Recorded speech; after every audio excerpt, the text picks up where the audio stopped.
할렐루야. 오늘 하루 하나님 은혜와 사랑 가운데 주님 안에서 평안과 건강과 행복한 삶의 출발이 되시기를 바랍니다. 다 같이 사도신경으로 신앙 고백 같이 하심으로 새벽 예배 하나님 앞에 같이 드리십니다.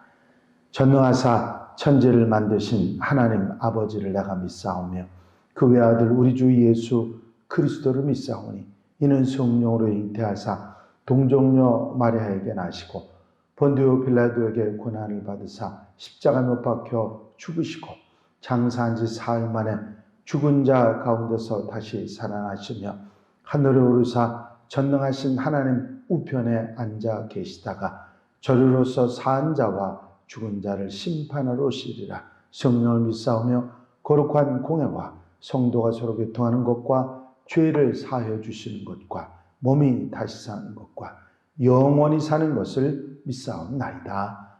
아멘.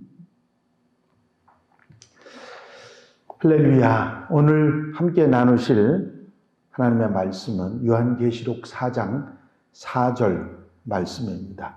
한 절 말씀 제가 봉독해 드립니다. 또 보좌에 둘려 24보좌들이 있고 그 보좌들 위에 24장로들이 흰옷을 입고 머리에 금관을 쓰고 앉았더라. 이제부터 계시록의 특징이라고 할 수 있을까요? 해석하기 쉽지 않은 그런 난해한 구절에 접하기 시작합니다. 지금까지는 웬만하면 이해할 수 있는 부분들이 많이 있었는데 이제 난해한 부분들이 나온다는 얘기죠. 이런 난해한 부분들은 그저 내 마음대로 아전인수로 해석할 수 있는 것이 아니고 구약이나 또는 성경의 다른 곳에서 나오는 말씀들과 비교해서 성경학자들이 생각한 부분들을 정리해서 이해하는 것이 가장 올바르고 잘못되지 않는 그런 방법일 것입니다. 가장 먼저 나오는 난해한 이야기가 24장로에 대한 이야기입니다. 보좌, 하나님이 어떤 모습이었는가는 아주 상상으로 빛과 같은, 보석과 같은 모습으로 그렸던 사도 요한은 이제 그 보좌 주변에 이 24개의 보좌들이 있고 그 보좌 위에는 24장로들이 흰옷을 입고 머리에 금관을 쓰고 앉았다. 그런 이야기를 하고 있습니다. 계시록에는 이 4절뿐만 아니라 4장 4절뿐만 아니라 24장로가 자주 등장을 하죠. 그들의 특징을 살펴보면 흰옷을 입고 보좌 주변에 앉아있고 금멸관을 썼다. 4장 4절에 나와 있고 14장 3절에 나와 있습니다. 면류관을 벗어서 보좌 앞에 던진다고 하는 표현이 4장 10절에 있고요. 그들은 계속해서 경배하고 찬송하고 하나님 앞에 성도들의 기도를 가져다 바치고 그들 중에 한 사람이 사도 요한이 슬퍼할 때 그를 위로하고 또 다른 장로는 이상을 설명해 주는 그런 이야기들이 나와 있습니다. 이런 24장로에 대한 학자들의 견해를 우리가 돌아보면 먼저 구약 성경에는 하나님 주변에 있는 일종의 의회 같은 것이 있다는 것을 말하고 있는 것입니다. 선지자들은 하나님께서 보좌에 앉아 계시고 하늘의 모든 천군이 하나님 좌우에 둘러있는 모습을 보는 그런 이야기가 나옵니다. 열왕기상 22장 19절에 보면 미가야가 이르되 그런즉 왕은 여호와의 말씀을 들으소서. 내가 보니 여호와께서 그의 보좌에 앉으셨고 하늘의 만군이 그의 좌우편에 모시고 서 있는데 그런 표현을 하고 있습니다. 욥기에는 하나님의 아들들이 하나님과 회담을 하러 온다고 그렇게 말하고 있지요. 욥기 1장 6절과 2장 1절에 보면 하루는 하나님의 아들들이 와서 여호와 앞에 섰고 사탄도 그들 가운데 온지라. 또 하루는 하나님의 아들들이 와서 여호와 앞에 서고 사탄도 그들 가운데 와서 여호와 앞에 서니 1장 6절과 욥기 2장 1절에 있는 말씀입니다. 또 이사야는 하나님께서 그의 장로들 가운데 영광 중에 통치하시는 것을 말합니다. 이사야 24장 23절에 보면 그때 달이 수치를 당하고 해가 부끄러워하리니 이는 만군의 여호와께서 시온산과 예루살렘에서 왕이 되시고 그 장로들 앞에서 영광을 나타내실 것입니다 하는 말씀이 있습니다. 이처럼 고대 사상, 특히 구약에서는 하나님이 홀로가 아닌 주변의 의회 같은 것을 이렇게 거느리고 계시는 그런 모습으로 나타나 있습니다. 24 장로는 이런 개념과 같다고 하는 견해를 학자들이 말하는 것이죠. 또 어떤 학자들은 유대인들이 바벨론의 포로로 붙잡혀 갔을 때 그들의 영향을 받은 것이라 그렇게 말합니다. 바벨론 사상에 24사람의 별의 신이 있는데 그들은 이 별들의 힘을 경배했습니다. 이에 영향을 받은 이스라엘이 하나님 보좌에 둘러선 24 천사로 후에 24 장로가 됐다. 그런 견해를 갖는 것이죠.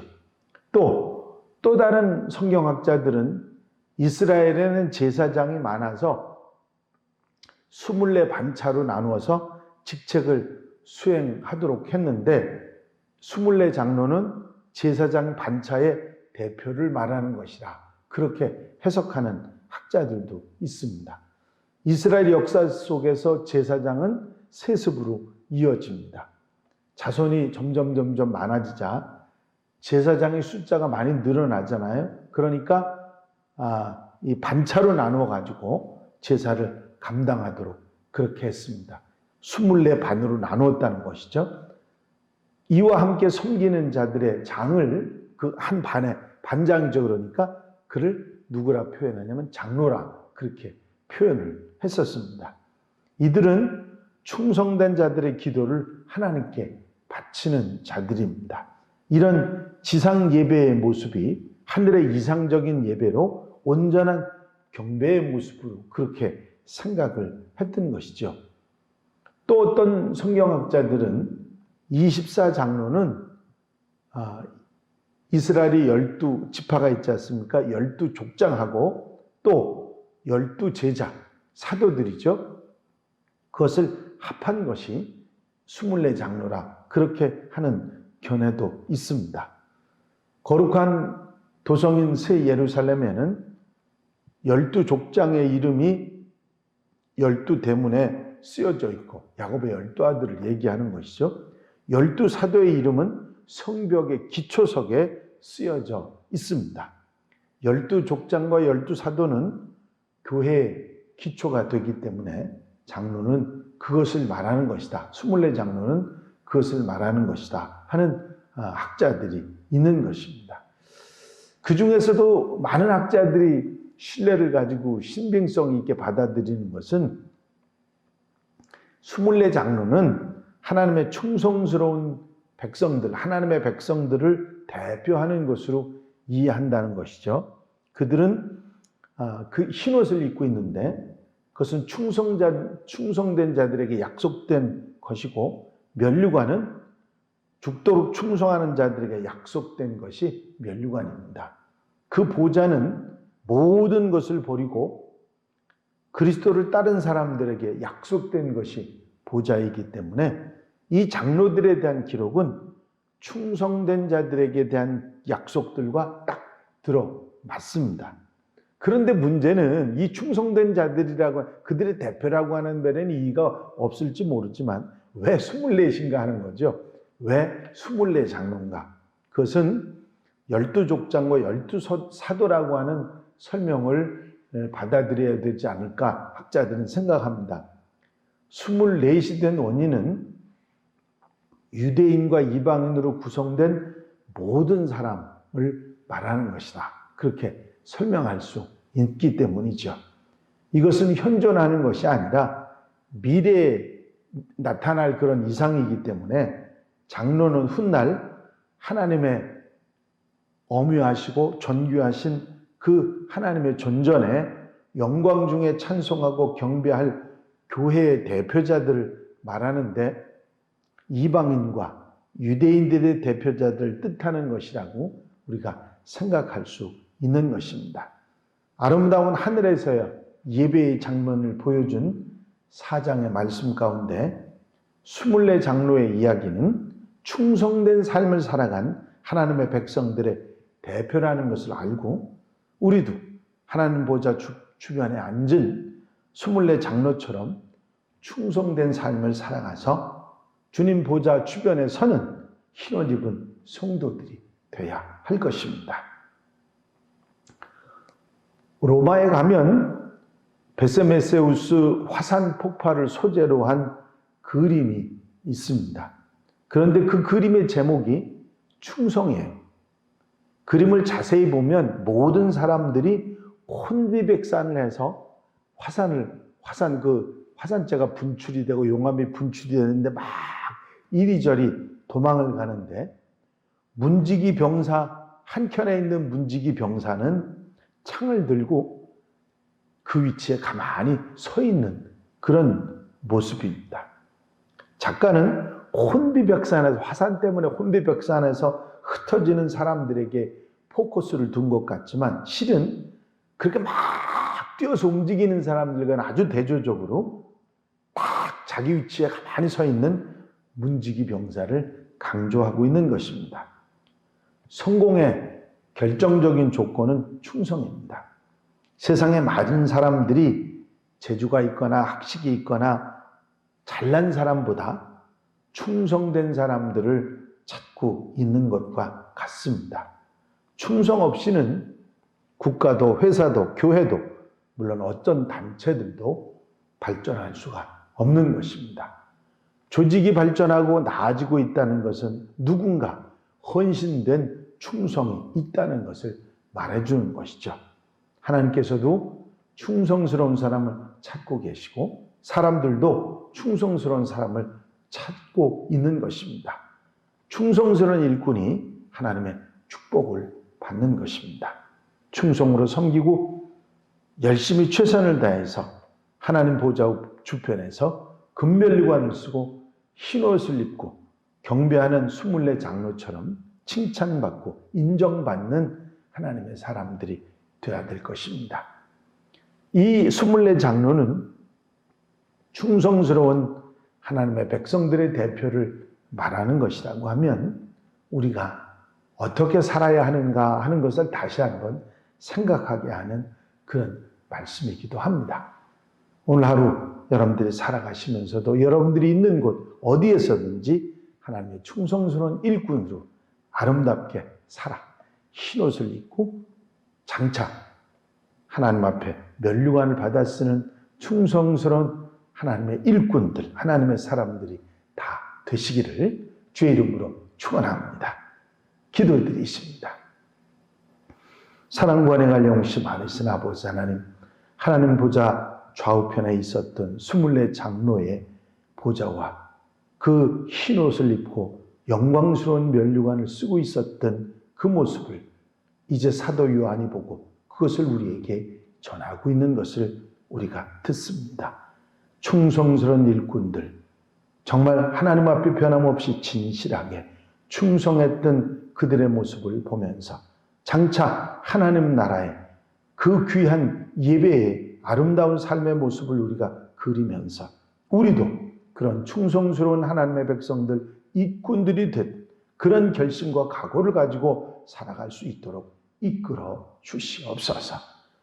우리의 부족하고 욕심으로 잘못된 것으로 살아가지 않게 하시고 주님을 향한 마음으로 살아가는 복된 하루, 아름다운 삶이 되도록 축복해 주시옵소서. 이 한날의 삶을 온전히 주님께 맡겨드립니다. 주님 친히 주장하시고 인도해 주셔서 넉넉한 은혜 속에 행복하고 건강하고 평안하게 살아가는 하루로 삼아 주시옵소서. 언제나 우리의 소망이 되시는 예수 그리스도의 이름으로 기도하옵나이다. 아멘. 주님 가르치신 기도 함께 드리십니다. 하늘에 계신 우리 아버지시여, 이름이 거룩히 여김을 받으시오며 나라의 마옵시며 뜻이 하늘에서 이루어진 것 같이 땅에서도 이루어지이다. 오늘날 우리에게 일용할 양식을 주옵시고 우리가 우리에게 죄 지은 자를 사하여 준 것 같이 우리 죄를 사하여 주옵시고 우리를 시험에 들지 말게 하옵시며 다만 악에서 구하옵소서. 나라와 권세와 영광이 아버지께 영원히 있사옵나이다. 아멘. 이 시간 기도하실 때에 교회 부흥과 발전을 위해서 공동 기도 제목들, 특별히 중보기도할 분들 위해서 기도해 주시고, 코로나19 이제 빨리 지나가도록 어서 종속이 되도록 위해서 기도해 주시고, 또 어려움 당하는 이들, 봉사자들 위해서 기도하시고 자유롭게 기도하시기 바랍니다.